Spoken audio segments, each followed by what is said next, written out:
Hello and welcome. What if I told you that one of the most unlikely and one of the most heartwarming stories of the Second World War wasn't about a person? What if I told you it was about a soldier who stood shoulder to shoulder with his comrades through the thick of battle, but who also happened to be a 500-pound Syrian brown bear? It sounds like fiction, like a tall tale told in a smoky barracks late at night. But I promise you, the story of Wojtek, the soldier bear, is one of those rare, beautiful moments in history that is entirely true. And it's a story I think you'll find you won't soon forget. So get comfortable, and let me tell you about the Happy Warrior. Our story begins in 1942. The world is at war. For a group of Polish soldiers, this war has already been a long, brutal ordeal. Freed from Soviet gulags, they formed the Polish Second Corps and were evacuated from the Soviet Union, beginning a long, arduous trek south through the rugged landscape of the Middle East. They were a displaced army, men who had lost their homes, their families, their country, but not their spirit. It was here, in the dusty mountains of Iran, near a town called Hamadan, that their path crossed with a young Iranian boy.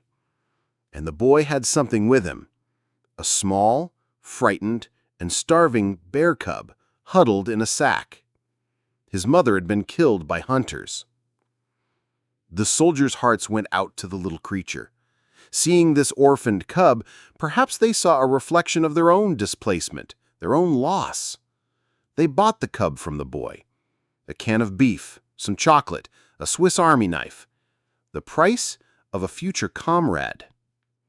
They named him Wojtek. In Polish, it's a beautiful name. It means he who enjoys war, or more poetically, the smiling warrior or happy warrior. And in those early days, he was just that. He was tiny, too small to eat on his own. So the soldiers fed him condensed milk from an old vodka bottle. They shared their rations, their beds, their lives with him. Wojtek wasn't a pet, not really. He was one of them. The men of the 22nd Artillery Supply Company had found a mascot, a son, a brother. And as Wojtek grew, so did his personality. He became a fixture of camp life, a four-legged, fur-covered morale booster. Imagine being a soldier, thousands of miles from home, surrounded by the grim reality of war. And then you turn a corner and see a young bear wrestling playfully with your sergeant. Wojtek would mimic the soldiers. He learned to salute, albeit a bit clumsily, when greeted. He'd march on his hind legs alongside them during drills, and he even developed a few, let's say, acquired tastes from his comrades. His favorite treat? A cool beer on a hot day, which he'd drink right from the bottle. He also had a fondness for cigarettes, though he usually ended up eating them rather than smoking them. He was their shadow, their friend. At night, if he was cold, he would seek out a tent and gently nudge his way in, sleeping alongside the men he trusted completely. He was a source of endless amusement, a reminder of a world beyond the conflict that surrounded them. But the war, as it always does, moved on. The Polish Second Corps was needed on the front lines in Italy. They were to be deployed to Italy to join the brutal Allied campaign. The soldiers packed their gear, ready for the next chapter. But they hit a major snag. The British High Command, which was coordinating the transport ships, had a very strict rule: no pets. No animals were allowed on board. For the men of the 22nd Company, this was unthinkable. Wojtek wasn't a pet, he was family. Leaving him behind was not an option. They had saved him, and in many ways he had saved them, keeping their spirits alive. What could they do? Well, if you can't bring a mascot, you bring a soldier.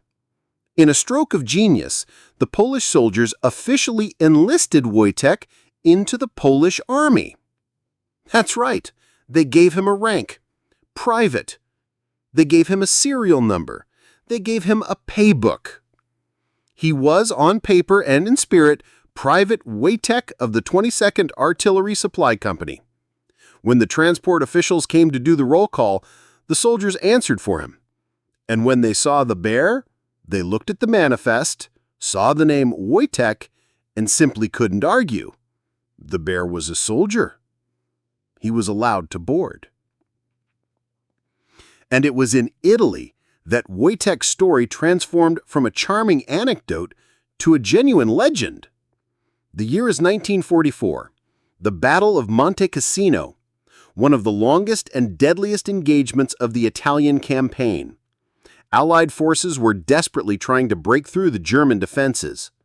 The 22nd Company was tasked with a critical and incredibly dangerous job: transporting heavy artillery ammunition to the front lines. The terrain was treacherous. The shelling was constant. Men were carrying heavy 100-pound crates of shells, an exhausting and perilous task.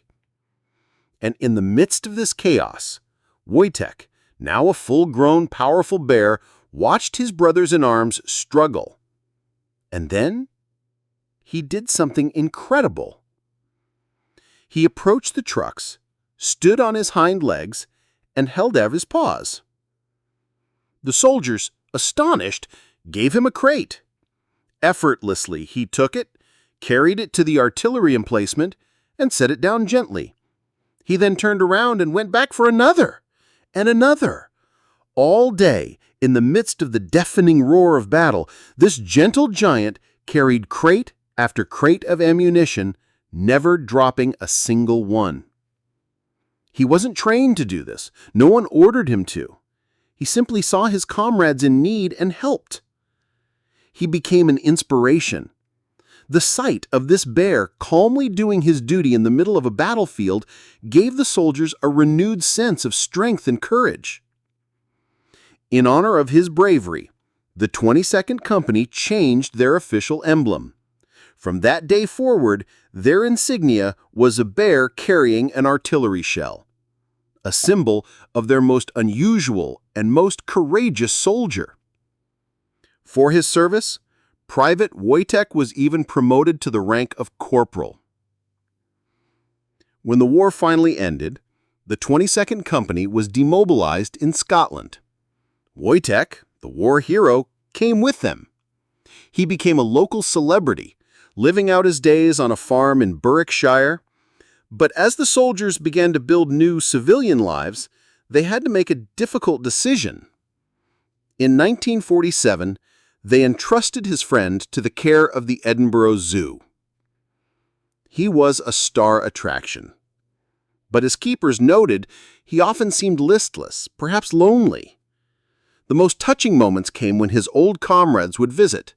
They'd speak to him in Polish, and the great bear would perk up, swaying his head, seemingly remembering the language of his youth. They would toss him cigarettes, which he would still eat, a fond memory of a different life. He was safe, he was cared for, but one can only imagine he missed the camaraderie of the barracks, the rumble of the trucks, the family that he had found in the midst of war. Wojtek the soldier bear passed away in 1963. He lived a life that sounds like a fable. He was a testament to the incredible bonds that can form in the most extreme of circumstances. He was a happy warrior, a loyal soldier, and a very, very good bear. Thank you for joining me for this incredible piece of history. If you enjoyed this story, please consider liking this video and subscribing for more hidden tales from the past. And I'd love to read your thoughts in the comments below. What part of Wojtek's story amazed you the most? Until next time, take care.